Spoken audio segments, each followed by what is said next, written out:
O grupo foi investigado em 5 operações da Polícia Federal e vai pagar 10 bilhões e 300 milhões de reais. A maior parte para compensar perdas de bancos públicos e de fundos de pensão.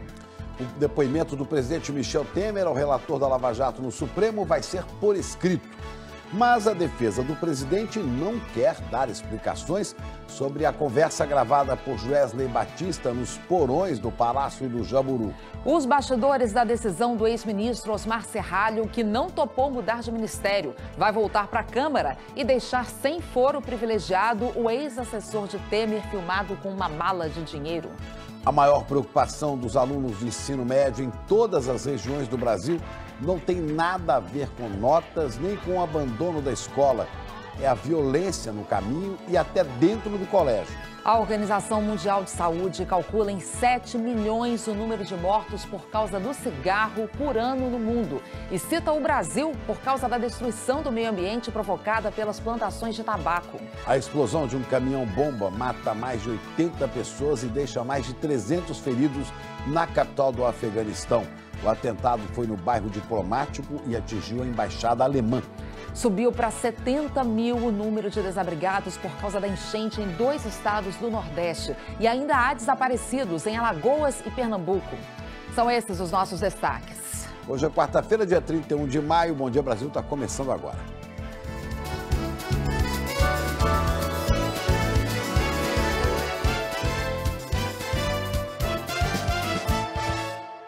Começamos com a notícia de que, enfim, saiu o acordo de leniência com a JF, dona da JBS, acordo fechado com o Ministério Público Federal. Os procuradores afirmam que é o maior acordo desse tipo no mundo. Olha, a empresa vai ter que pagar mais de 10 bilhões de reais e esse valor pode dobrar depois de corrigido. Vamos falar com o Fabiano Andrade, que ele tem detalhes dessa negociação que saiu tarde da noite, né? Fabiano, bom dia. Bom dia para você, Chico, Ana, um bom dia a todos. As negociações para o acordo de leniência começaram em fevereiro desse ano, em paralelo aos acordos de delação premiada firmados pelos executivos da JF. Inicialmente, o Ministério Público Federal propôs que a empresa pagasse uma multa de 11 bilhões e 100 milhões de reais num prazo de 10 anos. Os executivos da JF recusaram essa proposta, mas mantiveram a negociação com os procuradores. Até que ontem à noite, finalmente, saiu o acordo. A JF vai ter que pagar 10 bilhões e 300 milhões de reais, agora num prazo estendido de 25 anos. Os pagamentos já começam a partir de dezembro deste ano e o dinheiro vai ser dividido da seguinte forma. 6 entidades vão receber 8 bilhões. Os fundos de pensão dos servidores da Caixa e da Petrobras, o BNDES, a União, o Fundo de Garantia por Tempo de Serviço e a Caixa Econômica Federal. Os outros 2 bilhões e 300 milhões da JF devem ser pagos em projetos sociais nas áreas de educação, saúde e no combate à corrupção. Nesses próximos 25 anos, a multa vai ser corrigida pelo IPCA e pode alcançar 20 bilhões de reais. Para se ter uma ideia, a multa aplicada à JF, que é controladora do grupo JBS, é maior do que as da Odebrecht, Braskem, Andrade Gutierrez e Camargo Correia somadas. Segundo o Ministério Público Federal, esse é o maior acordo de leniência já firmado no mundo. Os acordos de leniência são uma espécie de delação premiada das empresas. O documento com as cláusulas da multa da JBS, da JF, deve ser assinado nos próximos dias. Chico e Ana. Ok, obrigado, Fabiano. Vamos falar agora do depoimento do presidente da República à Polícia Federal. O ministro Edson Fachin do Supremo deu 24 horas para o presidente Michel Temer responder por escrito as perguntas da polícia.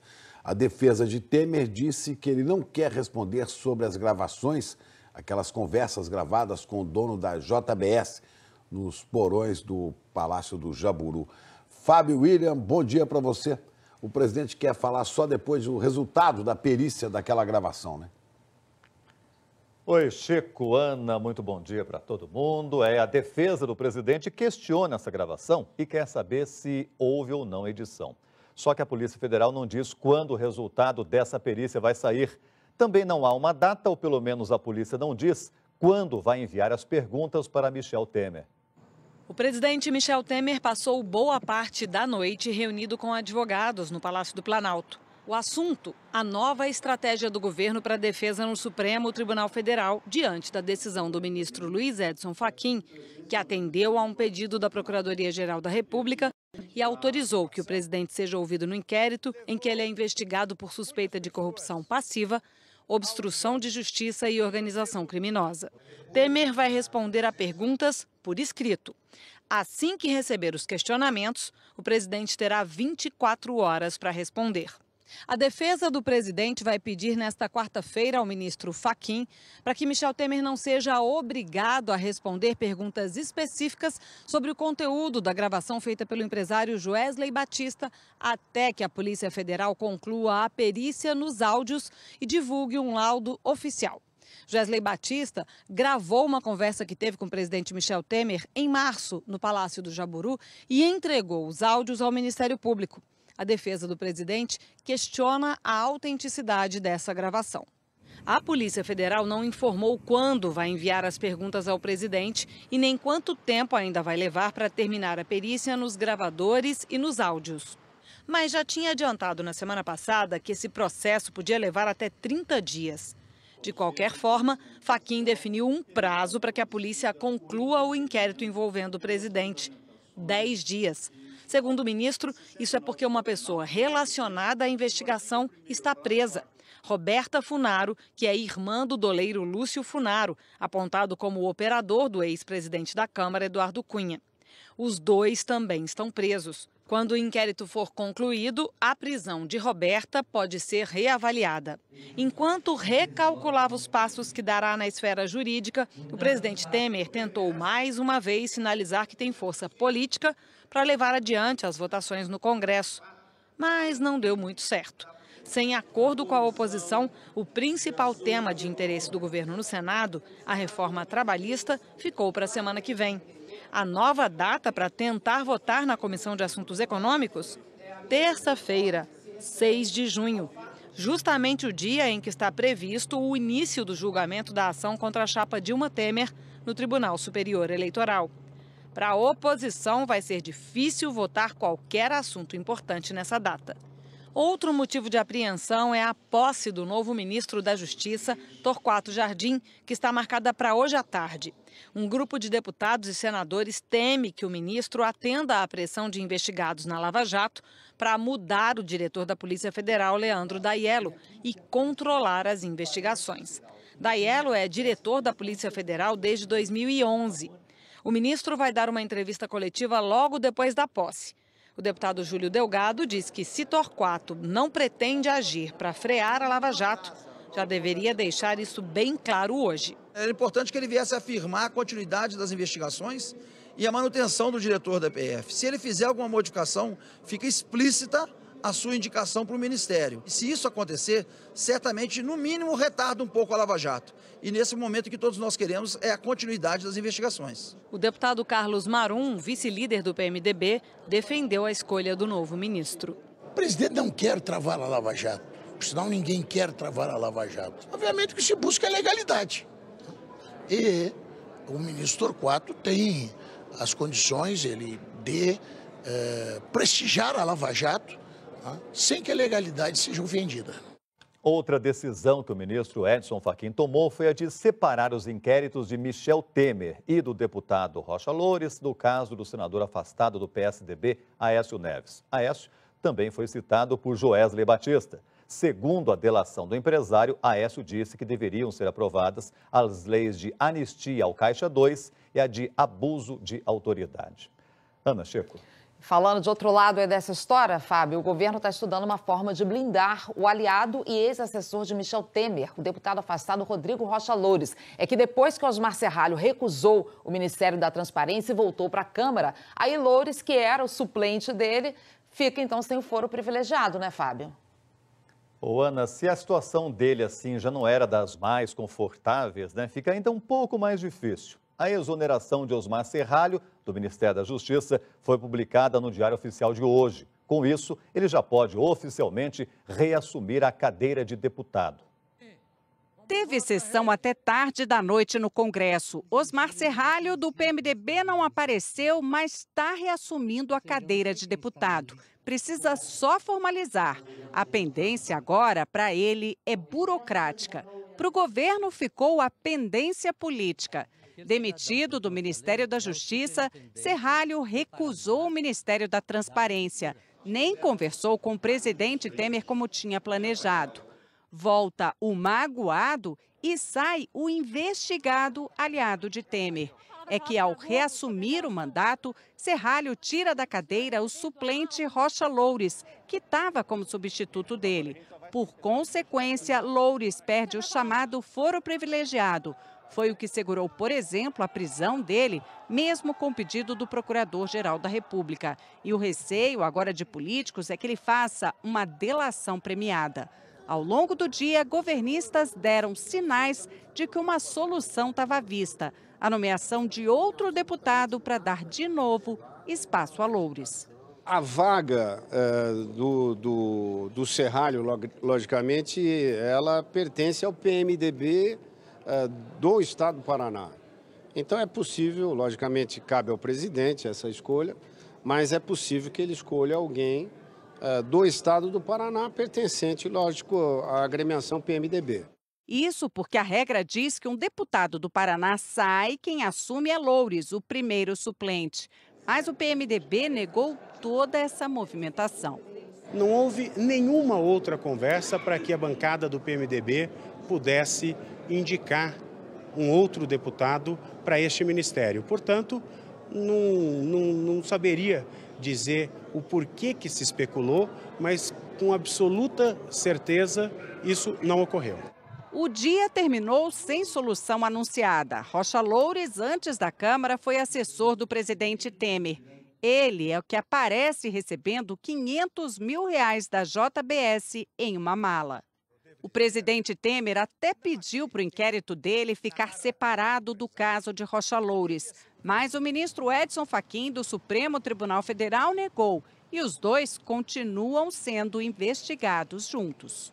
E teve a novela do PMDB aqui no Senado também. O partido se reuniu para discutir o futuro do líder Renan Calheiros, que vinha fazendo críticas ao governo. Renan se manteve liderando a bancada, mas, segundo os senadores, o combinado foi que ele maneirasse nos comentários.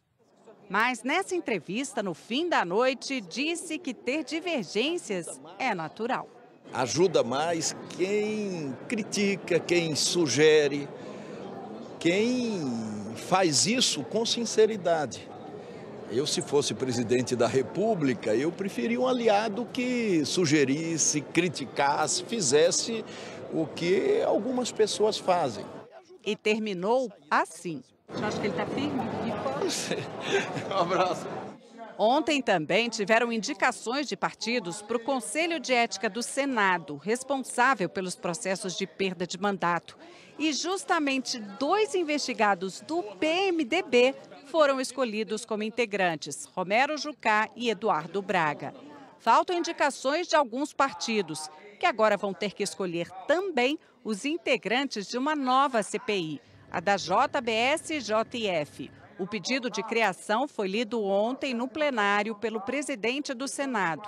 É para investigar as negociações com o BNDES e o acordo de delação premiada dos irmãos Joesley e Wesley Batista, que deu origem à investigação contra o presidente Temer. Essa CPI ainda não tem data para ser instalada. E os 3 deputados paranaenses, Hermes Parcianello, João Arruda e Sérgio Souza, disseram que até agora não foram procurados pelo Planalto, mas caso sejam, afirmaram que não vão aceitar o convite para assumir o ministério. Ana, Chico? Certas coisas incríveis, né? Você imaginar um conselho de ética com os nomes de Romero Jucá e de Renan, né? Nomes que estão envolvidos em denúncias fortes que atentam contra a ética, né? Ou do ex-deputado correndo essa imagem ridícula com a malinha na mão cheia de dinheiro. Olha, sem foro privilegiado, esse ex-deputado, que também foi assessor de Temer, está aí, exposto, né? Correndo com a sua malinha. Alexandre Garcia, bom dia. Pressão sobre um aliado do presidente é mais um problema para o governo Temer administrar, né? Bom dia para você. Mais um problema, né? São tantos os problemas que emergem todos os dias que dá para pensar que os novos problemas fazem esquecer os velhos problemas e que, sendo esquecidos, ficam solucionados, porque numa crise política entra muito essa fogueira de personalismos. Bom, Serralho volta à Câmara sem ter falado com o presidente sobre a saída dele no Ministério da Justiça, nem entrada no Ministério da Transparência, que ele recusou. Nós ouvimos aí na reportagem. E o homem da mala se converte em mala sem alça e sem foro. Significativamente, estão vagos o Ministério da Transparência e cadeiras na Comissão de Ética do Senado. Transparência e ética não parecem muito atrativos.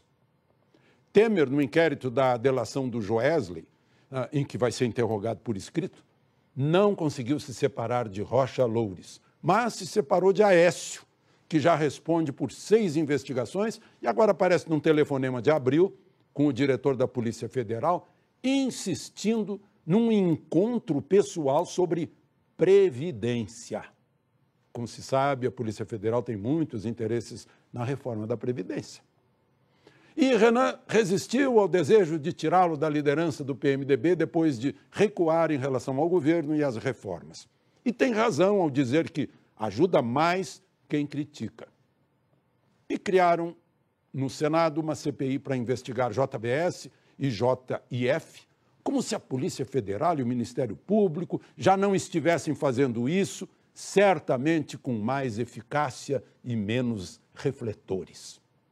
É muito acontecimento para um dia só, num momento em que o Congresso não pode esquecer do que é essencial para o país e para 13 milhões de desempregados. Não importa o nome da pessoa ou do partido que esteja no poder. O que importa são as reformas essenciais. São como uma locomotiva que pode puxar os vagões desengonçados, seja quem for o cuidador dos trilhos. Chico e Ana. Obrigada, Alexandre. E o Ministério Público de Minas Gerais vai pedir informações à direção da cadeia onde está presa Andréa Neves, irmã do senador afastado Aécio Neves, do PSDB. A promotoria quer apurar as denúncias que a gente mostrou aqui de que Andréa Neves teria regalias na prisão. Como a gente viu ontem, 5 presas com curso superior reclamaram que foram transferidas para uma cela em péssimas condições para abrir espaço para a irmã de Aécio Neves na melhor ala do presídio Estevão Pinto. A advogada de 2 presas entrou ontem na Justiça com um pedido para que elas voltem para a cela onde estavam antes da chegada de Andréa. A Secretaria de Administração Prisional e o advogado de Andréa Neves negam que ela tenha recebido qualquer tipo de privilégio. Andréa Neves foi presa no dia 18 de maio, suspeita de negociar propina da JBS. Bom, e o assunto agora vem da educação, ou será da segurança, ou da falta de segurança, porque é a falta de segurança a maior preocupação dos estudantes brasileiros do ensino médio. Quer ver só? Vamos falar com o Rodrigo Bocardi em São Paulo, porque em vez de se preocupar com aulas, os estudantes hoje de todas as regiões do país, Rodrigo, estão assustados mesmo e preocupados com a violência. Veja só. Bom dia. É isso, Chico. Um bom dia para você, bom dia para a Ana, um bom dia a todos. Um problema grave que, inclusive, ajuda a explicar por que o ensino médio tem um índice tão alto de evasão escolar. Pelo país inteiro, nós encontramos casos de violência dentro e fora das escolas, como mostra a repórter Michele Barros. Eles não aguentam mais. Fui assaltada, levaram o celular, o dinheiro e mais alguns pertences, de amigos também. Porque aqui não tem muita segurança, as meninas são mais vulneráveis do que os garotos, mas mesmo assim são todos assaltados. Os estudantes do Instituto Federal de Sergipe foram ontem às ruas protestar contra a insegurança na região próxima à escola. Na segunda noite, um homem foi baleado ali perto. E isso preocupou a comunidade de estudante inteira, pela falta de segurança, que já vem acontecendo há muito tempo. Em São Paulo, o medo da violência também interfere na vida escolar dos estudantes da Escola Estadual Ângelo Mendes de Almeida, na zona sul da capital paulista. Já é a segunda vez que eu sou roubada aqui. A primeira vez tem mais ou menos uns 6 meses e agora ontem à noite eu fui de novo. Foi horrível, né? Eles andam sempre de moto, são sempre em 2, são armados. É muito ruim. Foi aqui perto? Isso, foi aqui perto do metrô. A gente não tem segurança nenhuma. As meninas que estudam à noite admitem que deixam de assistir às últimas aulas para tentar escapar do risco. Como a gente sai 10 horas da noite, a gente normalmente tenta todo mundo ir embora para não correr tanto risco. Dá muito medo. Às vezes a gente nem quer vir para a escola por isso. A falta de segurança é o problema que mais preocupa os estudantes do ensino médio no Brasil inteiro. 85% dos alunos com idades entre 15 e 19 anos, ouvidos num estudo feito pela organização Todos pela Educação, indicaram que a violência no caminho, no entorno e até mesmo dentro da escola é o primeiro entrave que precisa ser enfrentado para melhorar o ambiente escolar. Analisando região por região, é no Nordeste onde a situação parece ser ainda mais grave. 92% dos estudantes reclamaram da insegurança. No Sul, foram 84%. No Norte e no Sudeste, quase 82%. E no Centro-Oeste, 71%. Para a porta-voz do Todos pela Educação, esse medo afeta diretamente o desempenho do estudante. Acaba dificultando o aprendizado desse aluno, porque se ele sofre esse estresse para chegar na escola e dentro da escola ele ainda tem situações que causam ainda mais tensão, ainda mais estresse, isso vai direto no aprendizado dele, ou seja, ele vai ter muito mais dificuldade do que um aluno que não passe por isso no seu dia a dia. A violência também contribui para a evasão escolar. E é justamente no ensino médio que muitos alunos largam os estudos. A taxa de abandono, que não passa de 2% no ensino fundamental, chega a quase 7% no ensino médio. No Rio de Janeiro, vira e mexe, aulas são suspensas por causa da insegurança. De acordo com um levantamento da Secretaria Municipal de Educação, mais de 100 mil alunos ficaram sem estudar pelo menos um dia neste ano, porque as escolas não abriram as portas. E o motivo foi a violência. Em março, a estudante Maria Eduarda, de 13 anos, morreu dentro da escola em Acari, ao ser atingida por uma bala perdida. As aulas foram suspensas por mais de 20 dias. Em Cachoeirinha, cidade da região metropolitana de Porto Alegre, outra estudante também morreu em março, depois de uma briga com uma colega de turma. Marta Gonçalves, de 14 anos, foi asfixiada. Quando nós chegamos lá, a menina já estava caída em sala de aula e praticamente em parada. Não tinha mais vida, não, estava praticamente morta. O Ministério Público pediu a internação da menina de 12 anos, apontada como responsável pelo homicídio qualificado nessa escola da região metropolitana de Porto Alegre. Ela está foragida.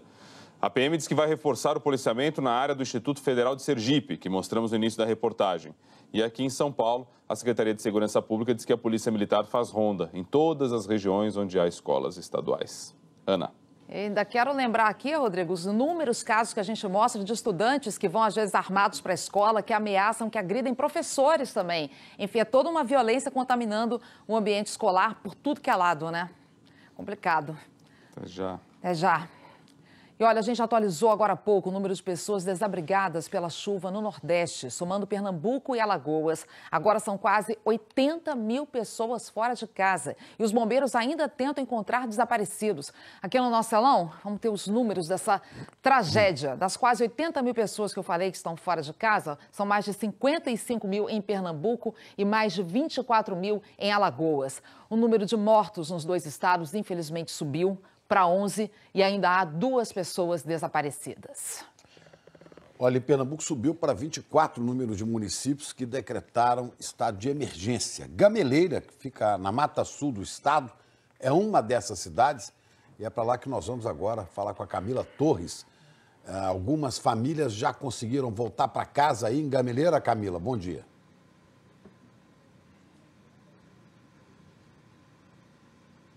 Ô Chico, bom dia para você, bom dia para todo mundo. Algumas famílias até conseguiram voltar para as casas, mas a situação ainda é bastante precária por aqui. Voltou a chover, né? Aliás, não para de chover aqui na região, que deixa a gente bastante preocupada. Olha só, imagens ao vivo da cidade de Gameleira, que fica a 100 quilômetros mais ou menos do Recife, muita sujeira. Os móveis que foram retirados das casas não servem mais. 2.000 pessoas tiveram que sair das casas por aqui. Essas famílias que estão aqui do lado, olha só, pelo menos 500 famílias ainda continuam, 500 pessoas, perdão, continuam nos abrigos. Elas estão nos abrigos, dormiram lá e voltaram agora de manhã para poder ver como é que está a casa e tentar aí terminar a limpeza dessas casas. A gente tem imagens para mostrar para vocês também de outros lugares aqui da Mata Sul. Não só em Gameleira, mas nas outras cidades ainda há muita lama e muita sujeira. E nessas cidades, os moradores ainda têm um problema a mais, a falta de água. Falta de água até para limpar as casas. Isso porque o sistema de abastecimento foi comprometido por causa das enxurradas. Veja na reportagem de Bruno Fontes. Nas ruas, montanhas de móveis estragados e lixo. Um perigo para a saúde. O risco agora é de contaminação. 23 cidades do interior de Pernambuco foram prejudicadas. A água do rio baixou, mas as ruas estão assim. E os moradores passam horas em contato com essa água suja, tentando limpar as casas. O governo diz que 2 milhões de pessoas ficaram sem água em Pernambuco. A enxurrada danificou cabos elétricos e quebrou tubulações. De acordo com o governo do estado de Pernambuco, 16 sistemas de abastecimento de água estão paralisados. E as pessoas só conseguem lavar as casas assim, quando o caminhão-pipa chega. A gente precisa de água para lavar as casas, entendeu? Para dar manutenção dos móveis, tudinho, então não tem como aparecer água aqui. O secretário da cidade de Palmares, maior município da Mata Sul de Pernambuco, com 60 mil moradores, pede que as pessoas tenham cuidado quando voltarem para as casas. Só entrar na lama com botas, estamos distribuindo máscaras e com os postos de saúde vacinando todas as pessoas contra essas doenças. Fica difícil seguir essas orientações para quem está desesperado. Medo a gente tem, e muito, certo? Só que a gente tem que enfrentar. Infelizmente, a gente tem que enfrentar e tem que botar a mão na massa, como diz a história. Ninguém aqui quer saber se vai pegar doença ou não, quer limpar a casa para entrar, né? As escolas municipais foram transformadas em abrigos. Homens e mulheres, crianças e bebês ficam juntos numa sala de aula. Eles são moradores de Ribeirão, a 80 quilômetros do Recife. O filho de Jaciara tem 4 meses. Não teve como voltar ainda porque está cheio de lama e a falta de água, né? Não tem água nas casas, por conta que a bomba da cidade quebrou e o carro-pipa não abasteceu todas as casas. A Companhia de Abastecimento de Pernambuco disse que 7 cidades ainda estão sem água e outras 12 com abastecimento parcial. A companhia não divulgou um prazo para que todo o sistema volte a funcionar. E em Maceió, bombeiros ainda buscam uma pessoa desaparecida. Já são 7 mortos pelas chuvas em Alagoas. A Thaís Cavalcante conversa com a gente ao vivo de Maceió e tem as informações. Thaís.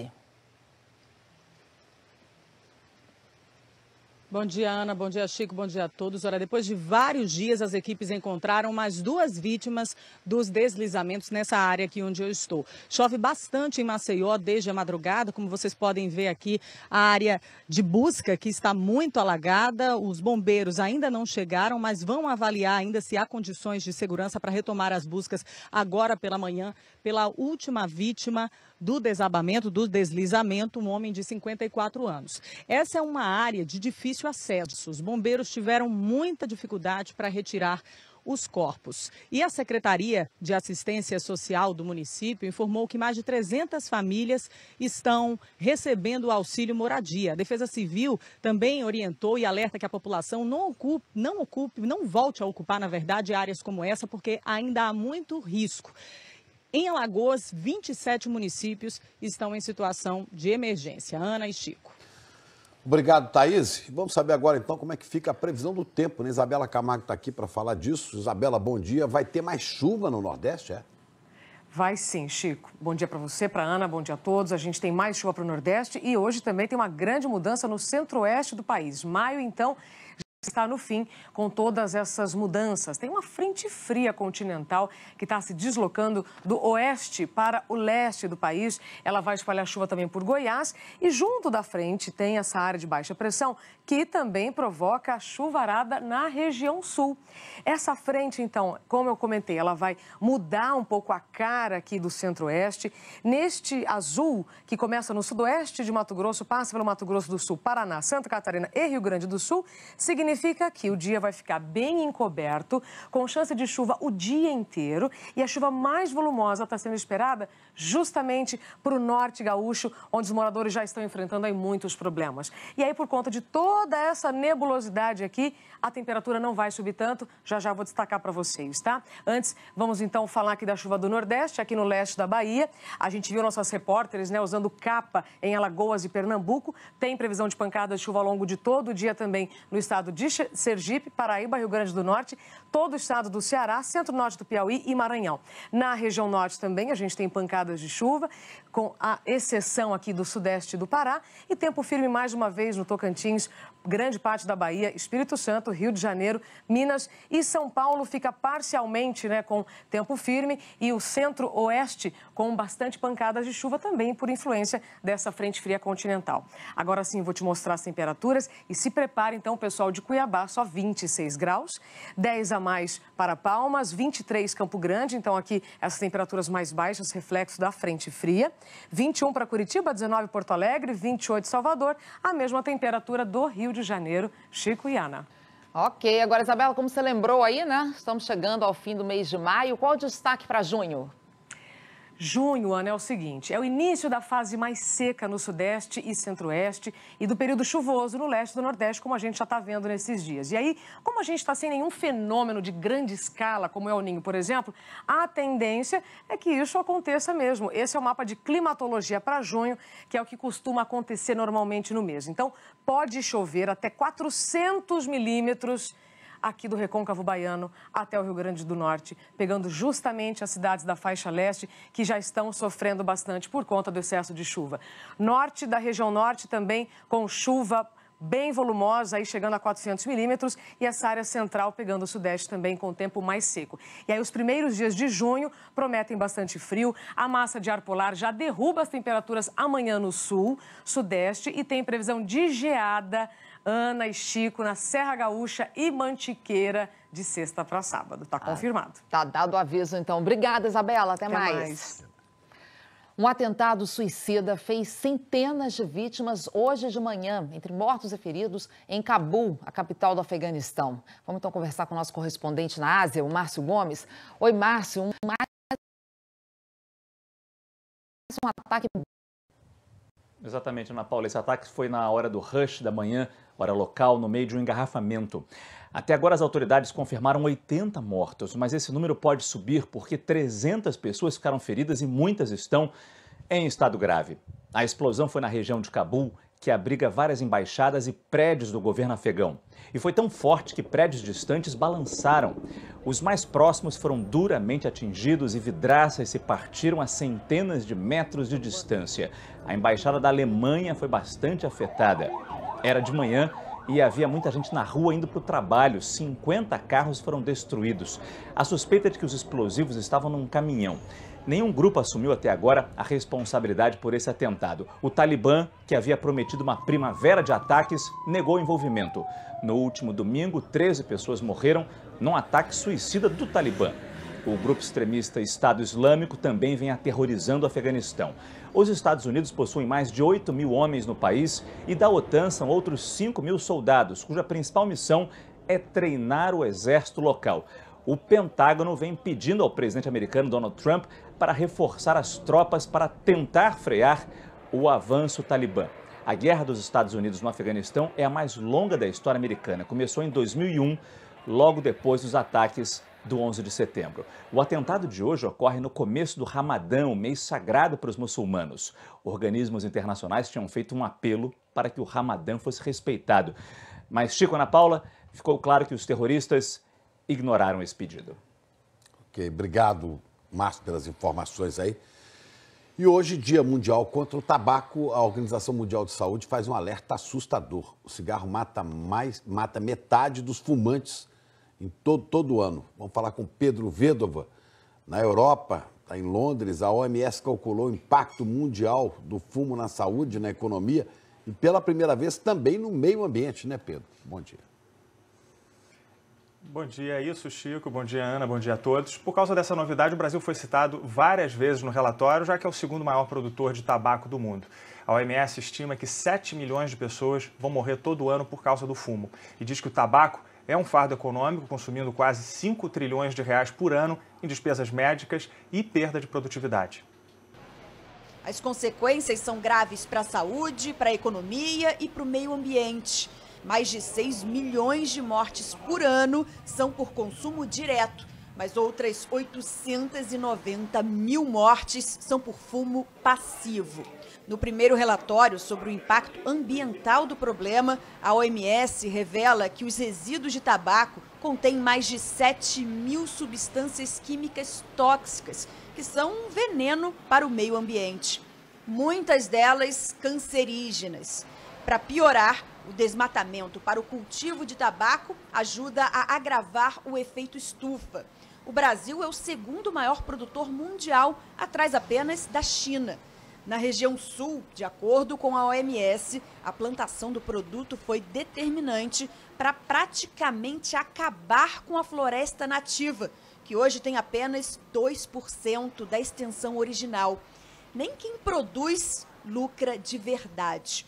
O relatório cita especificamente o Vale do Rio Pardo, no Rio Grande do Sul, onde os indicadores de desenvolvimento socioeconômico são mais baixos do que em outros municípios do estado, menos dependentes desse tipo de cultivo.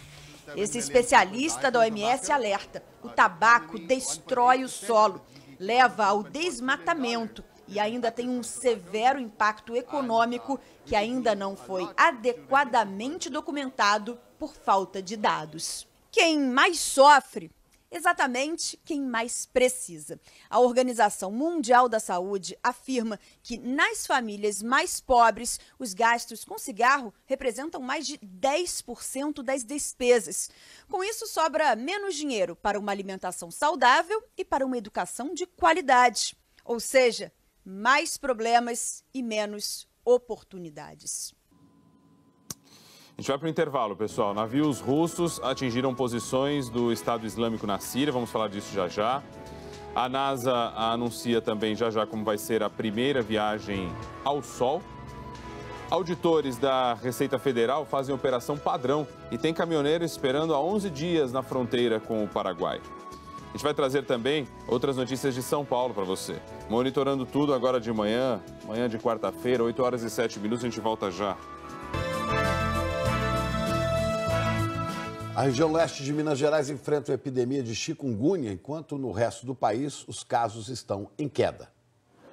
120 pacientes com sintomas da chikungunya passam diariamente por este centro especializado no atendimento de doenças transmitidas pelo Aedes aegypti, em Governador Valadares, no leste de Minas. Em relação à chikungunya, nós temos um valor de aproximadamente 11 mil casos. E a maior incidência de casos que nós temos na história de Governador Valadares. A região leste concentra mais de 80% dos casos suspeitos em Minas. Em todo o estado, quase 16 mil registros de chikungunya estão sendo investigados neste ano, 43 vezes mais do que no mesmo período do ano passado. O aumento em Minas vai na contramão do país, onde os casos suspeitos de chikungunya caíram para menos da metade nesse período. Uma das explicações para a explosão nos casos de chikungunya no leste mineiro é a proximidade com o Nordeste, que registra a maior taxa de incidência no país. Aqui, a situação já é tratada como uma epidemia. E isso também serve de alerta para o restante do estado, com o risco da gente ter uma dispersão, principalmente no próximo período chuvoso e com temperatura acentuada, dessa transmissão sustentada em Minas Gerais. A doença é temida porque alguns pacientes podem sentir dores fortes nas articulações durante meses. Nesta escola, em Governador Valadares, está difícil repor os professores de licença médica. Tem sido muito complicado lidar com essa situação no dia a dia, porque não é uma doença que passou e ela, a pessoa recupera. Então ela sempre vai e volta, as dores são terríveis. Este empresário teve chikungunya em outubro e até hoje não se recuperou totalmente. Hoje eu sinto dores ainda mais nesse período frio, que pegou a cidade esses dias agora, eu sinto bastante dor. Mas só que está bem melhor comparado ao início da doença. Bom, mudando de assunto, pessoal, a gente vai falar agora de um caso horrível aqui em São Paulo. Um frentista de 62 anos morreu depois de ser esfaqueado e atropelado durante uma discussão num posto de gasolina. Os parentes do frentista morto passaram o dia na porta da delegacia em Carapicuíba, na Grande São Paulo. Eu fico indignado, né? Meu pai tava trabalhando, mano. O cara é trabalhador, honesto, mano. Nunca fez mal pra ninguém, nunca tirou uma bala de ninguém. O pai dele era Agenor Correia, de 62 anos. Há 11 anos, ele trabalhava como frentista nesse posto, em Osasco, na Grande São Paulo. Foi morto por 5 homens, todos portugueses. A câmera de segurança da loja de conveniência gravou o ataque aos frentistas. A briga começa perto das bombas de combustível. Um homem puxa o frentista Agenor Correia e ele cai. Outro rapaz se aproxima e dá golpes. Segundo a polícia, foram 2 facadas. Um morador de rua tenta defender o frentista e joga um objeto. Os agressores saem do alcance da câmera. Seu Agenor costumava deixar a mochila aqui debaixo do balcão enquanto trabalhava, sempre de madrugada. Na manhã desta terça-feira, era hora dele ir embora. Ele veio até o balcão, os 5 portugueses estavam aqui em volta bebendo e não gostaram quando o frentista passou entre eles. Eles correm para o carro. Na fuga, atropelam um frentista que está ferido, no chão, e avançam sobre o morador de rua, que consegue escapar. Quando os agressores deixaram o posto, os funcionários avisaram a polícia. Uma equipe da PM avistou esse carro em Carapicuíba, uma cidade vizinha. Tinha o para-brisa quebrado e marcas de sangue. A polícia disse que Cristiano Fernandes dos Reis segurou e puxou o frentista. Marlon da Silva Fernandes deu os golpes de faca. Esse outro rapaz, que estava sem documentos, dirigia o carro. Quando a gente informou eles que o senhor havia falecido já, eles tiravam sarro da situação, brincavam, lidavam com naturalidade, como se aquilo fosse normal. Os 5 portugueses foram autuados em flagrante, por lesão corporal e homicídio doloso. A polícia diz que 4 deles viviam de forma ilegal no Brasil. Não tem nem palavra para definir isso, né? O problema é que amanhã depois vai estar na rua de novo para poder destruir outra família, né? Como destruiu a minha hoje. Que loucura. E a frieza ainda. O Consulado-Geral de Portugal em São Paulo afirmou que está acompanhando o caso. 8 horas e 14 minutos, Glória. Rodrigo, vamos atualizar aqui a situação deste acidente que a gente vai mostrar. Não é essa imagem. Agora sim, ó, temos um acidente. Foi um pouco mais cedo, na rodovia Fernão Dias. 2 carros bateram um pouco antes da chegada da rodovia Presidente Dutra, a rodovia Presidente Dutra. Essas imagens foram feitas mais cedo pelo Globocop e a gente atualiza aqui no Waze como é que está a situação nesse momento. Dutra está aqui, Fernão Dias ainda bem congestionada no acesso à rodovia Presidente Dutra. Mas a informação é de que os veículos foram retirados da pista. Aqui vamos ver como é que está a situação agora do transporte coletivo na cidade de São Paulo, no sentido do centro da cidade, né? Então, já mais a região central é que está com o trânsito complicado para os passageiros. Vou destacar aqui para vocês, ó, por exemplo, o corredor, aqui é a Cardeal Arco Verde, né, que está com o trânsito bem ruim no sentido do centro da cidade, Eusébio Matoso, e aqui a Faria Lima. Então, são os 2 corredores mais congestionados nessa região agora, é o da Faria Lima e também é o da Cardeal Arco Verde. Então, os passageiros que estão nos ônibus agora, nesse momento, enfrentam já um pouco de lentidão. Mostramos também, já que a gente está com o mapa aberto, as temperaturas em algumas regiões da Grande São Paulo. Vamos pegar a Grande São Paulo, Rodrigo? Ó, aqui em Itaquaquecetuba, por exemplo, nesse momento faz, mostrando para vocês, 15 graus, ainda está friozinho lá em Itaquá. Daqui a pouquinho a Isabela Camargo vem com outros detalhes da previsão do tempo, né? E Taboão da Serra agora faz 17 graus. Então a turma que vai pegar o transporte coletivo nessa região já sabe como é que tem que sair de casa. E vou aproveitar, já que a gente está com o mapa aberto, para mostrar para vocês o mapa do metrô e da CPTM e dizer que está tudo tranquilo nessa manhã, rodando bem metrô e CPTM. Tá bom. Trânsito dentro da normalidade também. Obrigado, em geral, dentro da normalidade. Valeu. Já para o intervalo, já vamos falar da operação padrão da Receita Federal, que está provocando filas na fronteira com o Paraguai. E, claro, outras notícias de São Paulo para você. 8 horas e 16 minutos, o Globocop está no ar. Já já a gente volta com mais notícias. Estamos de volta. A operação padrão dos auditores da Receita Federal está provocando uma fila de caminhões na fronteira com o Paraguai. Vamos ao vivo até Ponta Porã, em Mato Grosso do Sul. O Carlos da Cruz conversa com a gente, tem as informações. Bom dia, Carlos. Oi, Ana, Chico, bom dia. Olha só, já tem caminhoneiro tentando atravessar a fronteira há 11 dias. A média diária de liberação aí costuma ser de 80 caminhões, mas por enquanto só estão passando 25. O pátio da Receita Federal aqui de Ponta Porã está lotado e com a falta de espaço, muitos caminhões estão estacionados na rua mesmo.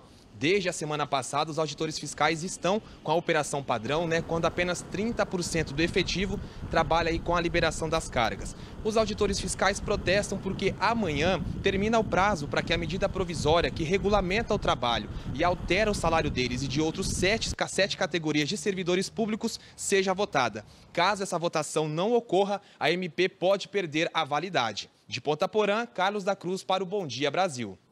Obrigado, Carlos. A gente vai falar agora sobre a Cracolândia aqui em São Paulo. O Tribunal de Justiça extinguiu o processo em que a Prefeitura de São Paulo pediu autorização para buscar e apreender dependentes químicos contra a vontade deles. O Tribunal de Justiça concordou com a alegação do Ministério Público de que a Prefeitura não era parte no processo que começou em 2012.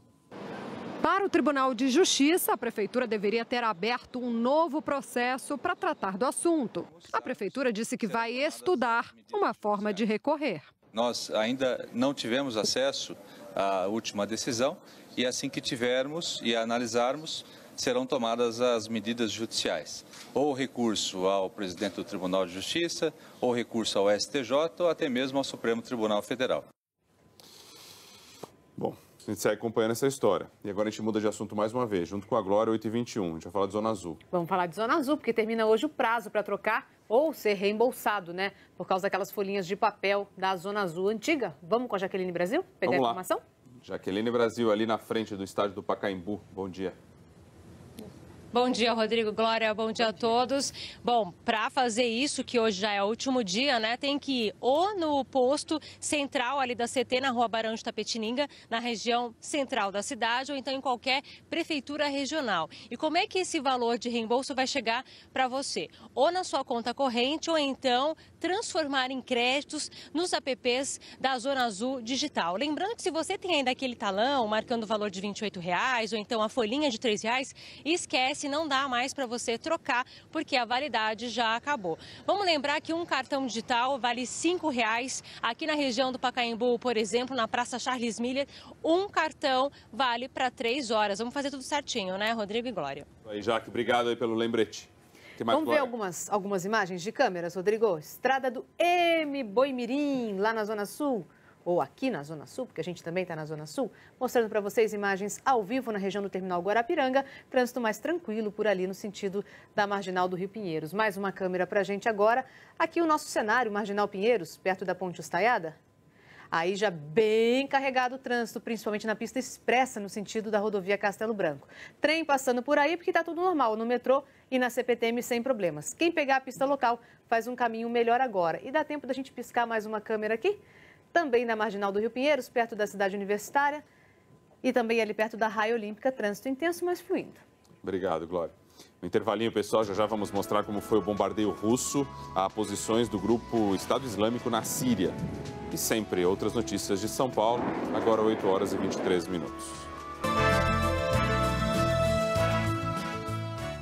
A Rússia bombardeou hoje posições do grupo extremista Estado Islâmico na Síria. Vamos voltar a Londres, falar com o correspondente Pedro Vedova, porque tem detalhes desse ataque russo, Pedro? Chico, o ataque partiu de navios russos posicionados no mar Mediterrâneo e a Marinha Russa disse que uma fragata e um submarino dispararam 4 mísseis. Os alvos foram posições do grupo extremista Estado Islâmico perto de Palmira, a cidade histórica que foi invadida várias vezes pelos terroristas.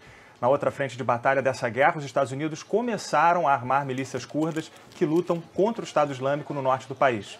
O combate ao grupo extremista é o ponto em comum entre Estados Unidos e Rússia, que apoiam os lados opostos nesse conflito. Os russos bancam o regime Bashar al-Assad, enquanto os americanos dão apoio aos rebeldes para derrubar o ditador. Valeu, Pedro.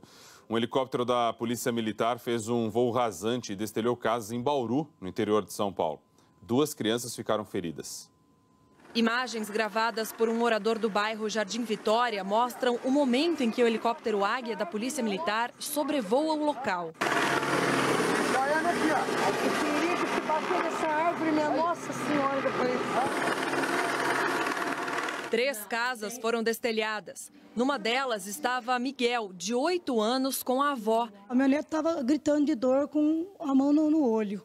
Aí eu disse assim, o que aconteceu? Quando eu já olhei também, eu vi que as telhas também já estavam arrancadas, metade da telha do quarto, né? As telhas da casa vizinha caíram no quintal dessa residência e aqui num dos quartos, onde estava a Jéssica e a filha de 6 anos que foi atingida na cabeça. A gente só ouviu o barulho e minha filha falando, mãe, na hora que eu vi, tinha caído a telha. As telhas, aí ela falou assim, ai mãe, bateu na minha cabeça a telha. Segundo o major, policiais faziam um patrulhamento preventivo e não perceberam que as telhas foram deslocadas. Esses danos vão ser reparados pela seguradora que a própria Polícia Militar contrata para eventualidades como essa. O menino que ficou ferido no olho recebeu atendimento médico e já voltou para casa. A menina que foi atingida por uma telha não precisou ser medicada.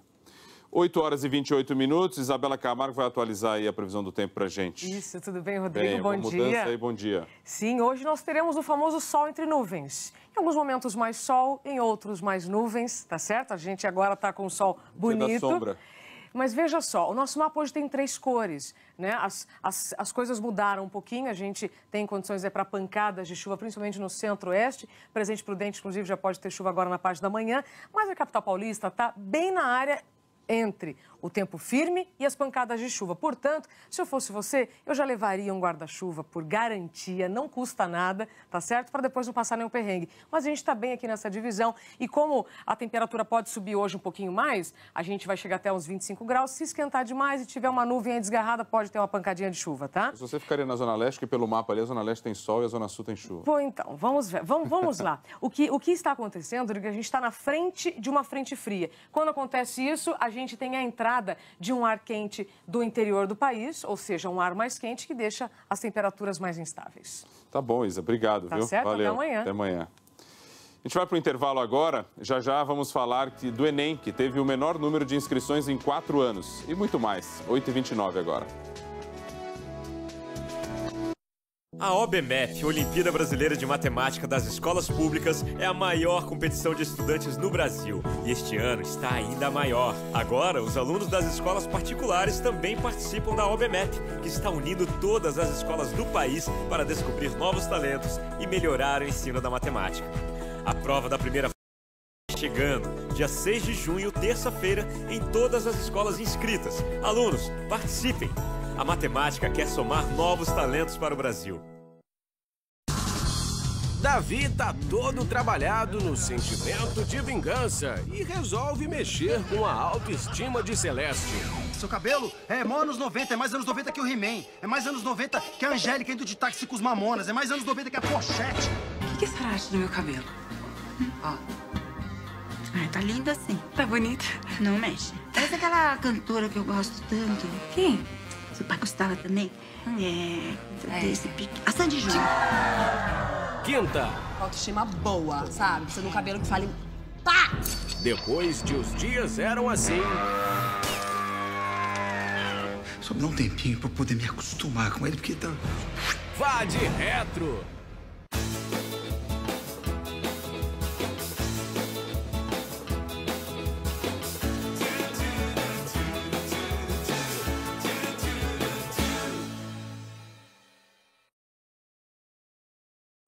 Comprar nunca foi tão fácil. Liquida pra valer, Magazine Luiza. Tudo com descontos incríveis. Aproveite. Smart TV 49 LG Full HD, só 184 mensais. Lavadora Consul 11 quilos, com cesto inox, 1.299 ou 96 mensais. Galaxy J7 Octa-Core, 999 em 10 sem juros. Moto G4 Play TV, 10 de 69,90 sem juros. Compre na loja, no site ou baixe o aplicativo. Keila marcou um encontro com Deco, o pai do seu filho. Oi, Deco. Mas não era o Deco que ela pensava. Tá tudo certo aqui, Keila? Quem é esse cara? Eu achei que ele fosse outra pessoa. Desculpa, tá? E Tato, que assumiu o filho de Keila, não gostou nem um pouco disso. O Tunico agora é nosso? Você não queria ir atrás do pai biológico dele, Keila? Faz o seguinte, vai pra casa e vê se decide o que você quer da vida. Hoje, Malhação. Viva a diferença. Estamos de volta com notícias do Enem. O Exame Nacional do Ensino Médio teve o menor número de inscrições desde 2013. Olha o número aqui. Foram pouco mais de 6 milhões de estudantes confirmados. Em 2016, olha a comparação aqui, o número passou de 8 milhões e meio. Para confirmar a inscrição, o candidato precisava ter pagado uma taxa de R$ 82,00 até a quarta-feira passada. Temos aí que 1.400.000 alunos que se inscreveram, mas não pagaram esse boleto. Parte desse grupo ainda pode ter direito à isenção do pagamento. Para o Ministério da Educação, um dos motivos para essa redução no número de inscritos é porque o Enem não serve mais como diploma do ensino médio. E a Câmara dos Deputados aprovou o relatório final da CPI da FUNAI, que identificou irregularidades na atuação da FUNAI e também no INCRA. Fábio, a CPI pediu um indiciamento de dezenas de pessoas, né? É isso, Chico. E depois de 2 semanas de tentativas e muita discussão entre deputados, o relatório final foi aprovado na CPI da FUNAI. O relatório identifica irregularidades, como você falou aí, não só na atuação da Fundação Nacional do Índio, mas também no INCRA. O texto foi apresentado pelo deputado Nilson Leitão, do PSDB do Mato Grosso. Ele pediu o indiciamento de antropólogos e servidores, integrantes de ONGs que atuam na causa indígena e também de índios, por supostos crimes praticados em processos de demarcação de terras indígenas, de áreas remanescentes de quilombos e em assentamentos da reforma agrária. Agora 8h33. Só complementando, os pedidos de indiciamento vão ser encaminhados para análise do Ministério Público e da Polícia Federal. E uma notícia que acaba de ser divulgada. O ex-governador do Distrito Federal, Agnello Queiroz, preso na Operação Panatenaico da Polícia Federal, que investiga superfaturamento na reforma do estádio Mané Garrincha, foi liberado da prisão esta manhã. Segundo o advogado, o ex-governador já está em casa. Agnello foi preso no último dia 23, junto com outro ex-governador, José Roberto Arruda, e com o ex-vice, Tadeu Filipelli. A decisão liminar de soltar Agnello Queiroz foi do desembargador federal Neviton Guedes. 8h34, Glória de volta aqui para São Paulo. Vamos falar sobre o trânsito na região central da cidade, Rodrigo? Quem está lá ao vivo é a repórter Zelda Mello. Vamos lá, Zelda, bom dia. Bom dia. O trânsito por aqui na Senador Queiroz com a Brigadeiro Tobias até que não está tão ruim, não. Ele é intenso, como sempre, na região central da cidade, mas está fluindo bem. A gente vê que tem funcionários da CET nesse cruzamento tentando organizar a passagem dos carros, porque o semáforo aqui ele está queimado, ele não está funcionando. Os funcionários da CET me confirmaram que foi roubo de fios. Então, quem vier aqui para a região central deve ficar atento, tanto ao semáforo quanto a um buraco que tem na Senador Queiroz com a Prestes Maia. O buraco ele está com um cone em cima, mas mesmo assim é complicado para o motorista e, segundo os motoristas de ônibus que passam por aqui, esse buraco ele já está há meses ali e ainda não há uma providência, tanto quanto o semáforo também há meses sem funcionar e ainda não há nada feito, viu, Rodrigo e Glória? Ok, região importante, né? Cruzamento importante. Obrigado, viu, Zelda? Vamos mostrar então como é que está a situação ali ao vivo, exatamente no lugar onde está a Zelda. A Zelda está nesse cruzamento aqui com a Pedro Tobias e a Senador Queiroz, o local onde está o semáforo apagado, e dá uma olhada no que causa isso, Rodrigo. O trânsito, aqui é onde tem um buraco, no cruzamento com a Prestes Maia, né? E todo o trânsito que se forma nessa região por causa de um semáforo que não funciona. A Avenida Senador Queiroz, dá uma olhadinha, bem travada na região central. Ela está no trecho onde começa a fluir o trânsito ali, né? Olha, hoje é o dia do desafio, que é uma competição entre cidades do mundo todo, em que vence a que tiver mais gente fazendo pelo menos 15 minutos de exercícios físicos. E a linha 4 amarela do metrô está com uma campanha para os passageiros trocarem hoje as escadas rolantes pelas escadas normais. Boa. Então a campanha é a seguinte, ó, as estações Butantã, Faria Lima e Fradique Coutinho estão com adesivos informando que 3 lances de escada equivalem a 10 minutos de caminhada.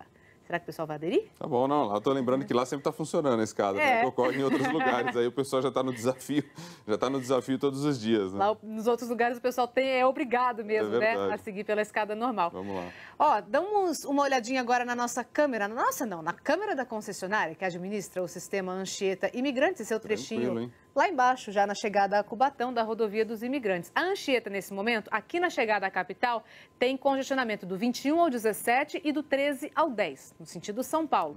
Imigrantes segue livre. Então, para quem puder pegar Imigrantes, é o melhor caminho nesse momento. Imagem da balsa lá embaixo? Travessia entre Santos e Guarujá, boa, tranquilo. Obrigado, Glória.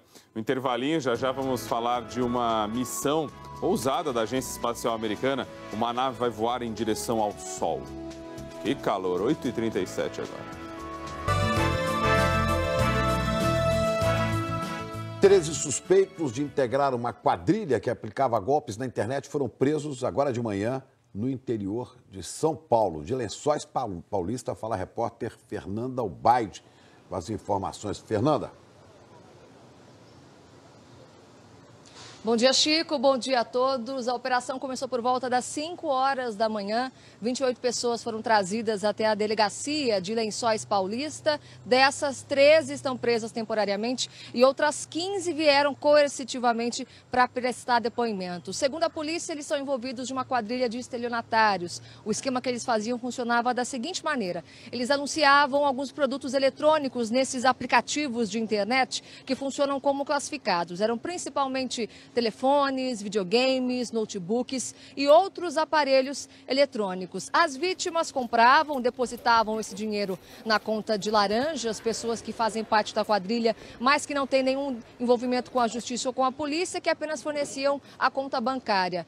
As vítimas depositavam dinheiro, mas nenhuma delas recebeu as mercadorias. Segundo a polícia, 80 boletins de ocorrência já foram registrados, mas o delegado acredita que mais de 300 vítimas caíram nesse golpe. Os responsáveis, os chefes da quadrilha, ostentavam uma vida de luxo nas redes sociais, com carros de luxo, inclusive um deles, que é importado. Dentro do porta-luvas, a polícia encontrou R$7 mil. O dono não soube explicar a origem e também vai ser autuado por lavagem de dinheiro. Chico, Ana. A gente viu aí a imagem do carro, né, Fernando? Um Jaguar, tudo às custas aí do golpe em cima de um monte de gente que fez compras desavisada pela internet. Vamos falar agora um pouquinho de esporte? Nosso assunto com a Cris Dias hoje, mais uma vez, é o tão falado legado olímpico. Estamos de olho, não é isso, Cris? Bom dia a todos. É o tão falado e tem que ser falado, porque a gente tem que ficar em cima, tem que ficar de olho, porque quase um ano dos Jogos, né? Passou quase um ano. E o legado que a gente vê é muito aquém do que foi prometido, do que foi falado, do que foi acordado, né? E muitas das instalações utilizadas nos Jogos ainda estão sem uso, mas o Parque Olímpico também tem exemplos de como o legado da Olimpíada passada pode ajudar os atletas no futuro. Esta é uma ilha diferente, em que a água está cercada de terra e concreto e gente, muita gente. É muito gostoso você treinar num local que está cheio de gente treinando com os mesmos objetivos, né? Com certeza, a gente estava aí agora contra a Poliana e vários outros atletas que a gente já conhecia, então é bem legal, né, você ter essa interação com os outros atletas. O Parque Aquático Maria Lenk foi construído para os Jogos Pan-Americanos de 2007 e há um bom tempo vem sendo utilizado como centro de treinamentos para diversas modalidades. Entre elas, é claro, as que precisam das piscinas, mas não só para elas. As grandes inovações do complexo, na verdade, estão lá no fundo, no subsolo. Nas salas de musculação e treinamento recém-ampliadas, equipamentos modernos. E um laboratório de última geração, fruto de uma parceria do Comitê Olímpico do Brasil, que administra o espaço, com o Ministério da Ciência e Tecnologia. Aqui é um ótimo exemplo de um espaço, né, que foi feito pensando, né, nos Pan-Americanos, nos Jogos Olímpicos, que está sendo super bem utilizado. O Maria Lenk passou por obras entre o Pan e as Olimpíadas. Não sediou tantas competições quanto poderia e, mesmo assim, é uma exceção.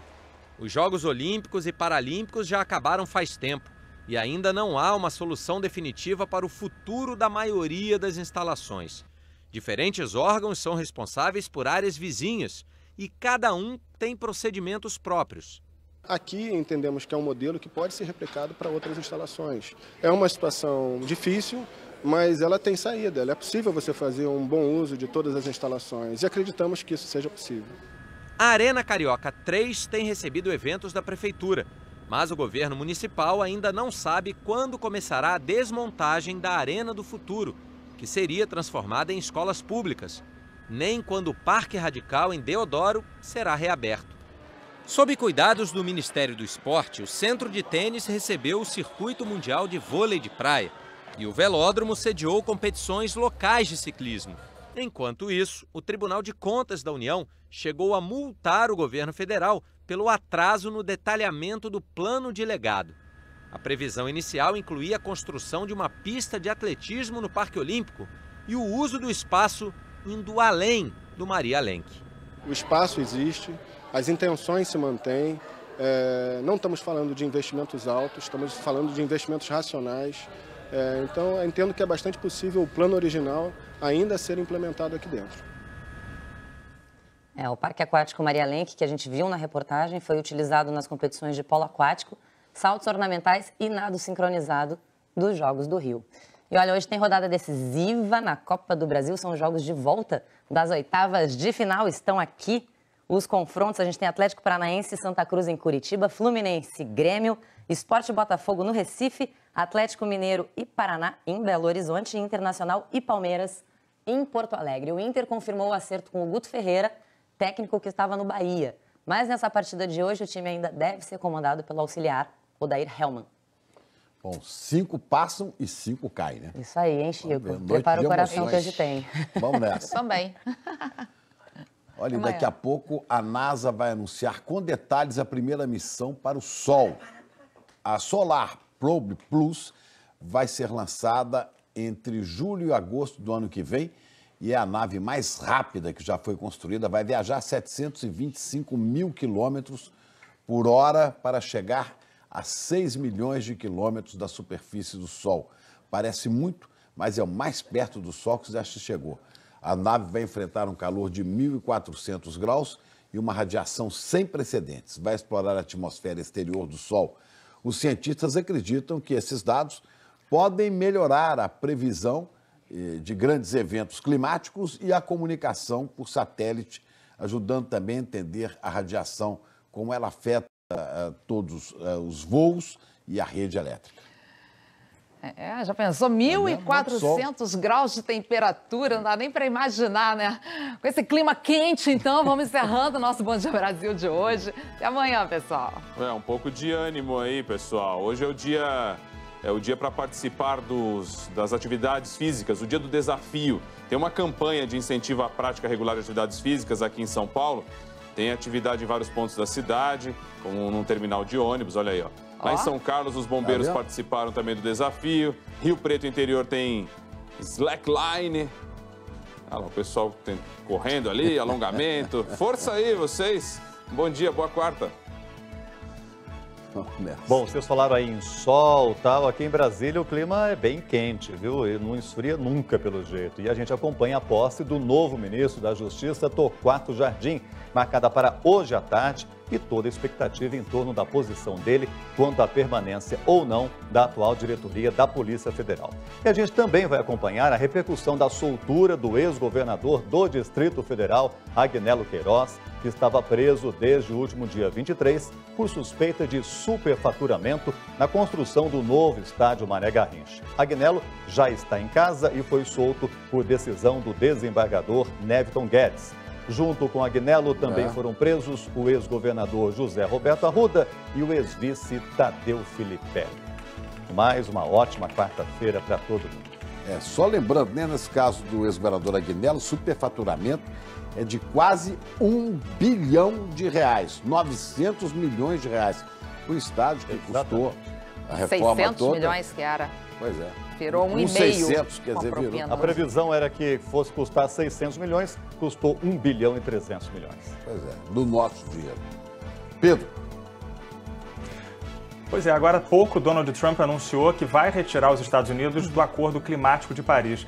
Isso é uma questão que divide profundamente os líderes europeus e o presidente americano, como ficou claro em declarações recentes da primeira-ministra alemã.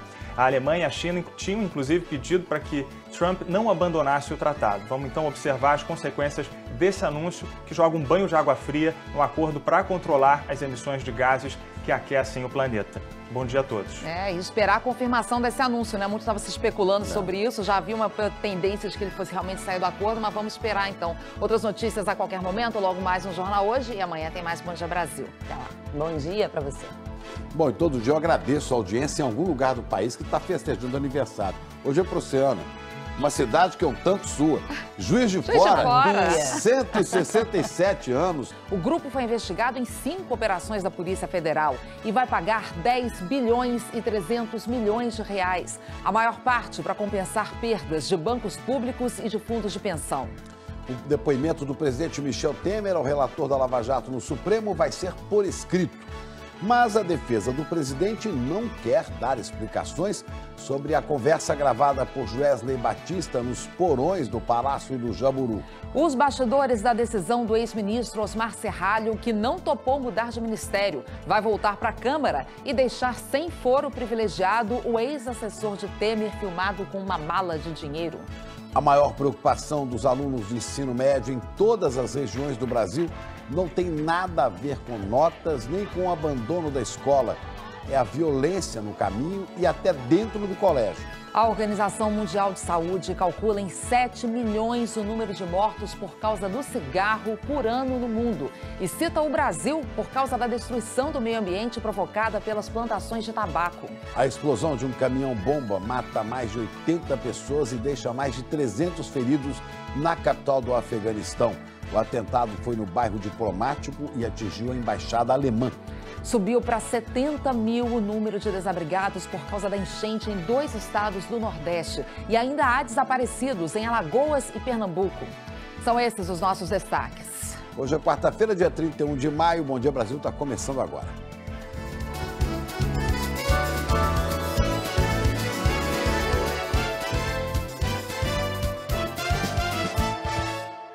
Começamos com a notícia de que, enfim, saiu o acordo de leniência com a JF, dona da JBS, acordo fechado com o Ministério Público Federal. Os procuradores afirmam que é o maior acordo desse tipo no mundo. Olha, a empresa vai ter que pagar mais de 10 bilhões de reais e esse valor pode dobrar depois de corrigido. Vamos falar com o Fabiano Andrade, que ele tem detalhes dessa negociação que saiu tarde da noite, né? Fabiano, bom dia. Bom dia para você, Chico, Ana, um bom dia a todos. As negociações para o acordo de leniência começaram em fevereiro desse ano, em paralelo aos acordos de delação premiada firmados pelos executivos da JF.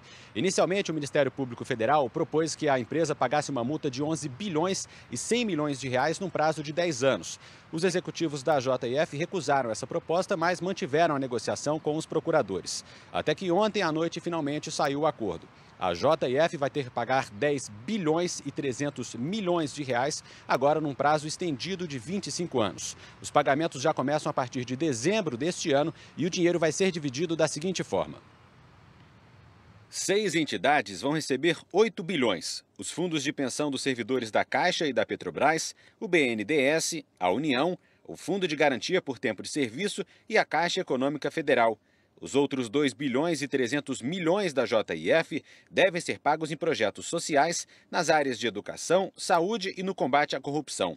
Nesses próximos 25 anos, a multa vai ser corrigida pelo IPCA e pode alcançar 20 bilhões de reais. Para se ter uma ideia, a multa aplicada à JF, que é controladora do grupo JBS, é maior do que as da Odebrecht, Braskem, Andrade Gutierrez e Camargo Correia somadas. Segundo o Ministério Público Federal, esse é o maior acordo de leniência já firmado no mundo. Os acordos de leniência são uma espécie de delação premiada das empresas. O documento com as cláusulas da multa da JBS e da JF deve ser assinado nos próximos dias. Chico e Ana. Okay, obrigado, Fabiano. Vamos falar agora do depoimento do presidente da República à Polícia Federal. O ministro Edson Fachin do Supremo deu 24 horas para o presidente Michel Temer responder por escrito as perguntas da polícia. A defesa de Temer disse que ele não quer responder sobre as gravações, aquelas conversas gravadas com o dono da JBS nos porões do Palácio do Jaburu. Fábio William, bom dia para você. O presidente quer falar só depois do resultado da perícia daquela gravação, né? Oi, Chico, Ana, muito bom dia para todo mundo. A defesa do presidente questiona essa gravação e quer saber se houve ou não edição. Só que a Polícia Federal não diz quando o resultado dessa perícia vai sair. Também não há uma data, ou pelo menos a polícia não diz, quando vai enviar as perguntas para Michel Temer. O presidente Michel Temer passou boa parte da noite reunido com advogados no Palácio do Planalto. O assunto, a nova estratégia do governo para a defesa no Supremo Tribunal Federal, diante da decisão do ministro Luiz Edson Fachin, que atendeu a um pedido da Procuradoria-Geral da República e autorizou que o presidente seja ouvido no inquérito em que ele é investigado por suspeita de corrupção passiva, obstrução de justiça e organização criminosa. Temer vai responder a perguntas por escrito. Assim que receber os questionamentos, o presidente terá 24 horas para responder.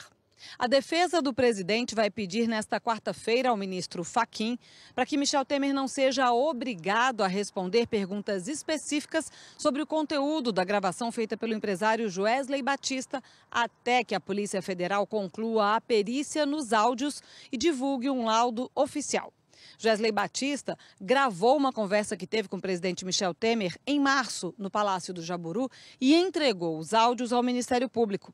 A defesa do presidente questiona a autenticidade dessa gravação. A Polícia Federal não informou quando vai enviar as perguntas ao presidente e nem quanto tempo ainda vai levar para terminar a perícia nos gravadores e nos áudios. Mas já tinha adiantado na semana passada que esse processo podia levar até 30 dias. De qualquer forma, Fachin definiu um prazo para que a polícia conclua o inquérito envolvendo o presidente: 10 dias. Segundo o ministro, isso é porque uma pessoa relacionada à investigação está presa. Roberta Funaro, que é irmã do doleiro Lúcio Funaro, apontado como o operador do ex-presidente da Câmara, Eduardo Cunha. Os dois também estão presos. Quando o inquérito for concluído, a prisão de Roberta pode ser reavaliada. Enquanto recalculava os passos que dará na esfera jurídica, o presidente Temer tentou mais uma vez sinalizar que tem força política para levar adiante as votações no Congresso. Mas não deu muito certo. Sem acordo com a oposição, o principal tema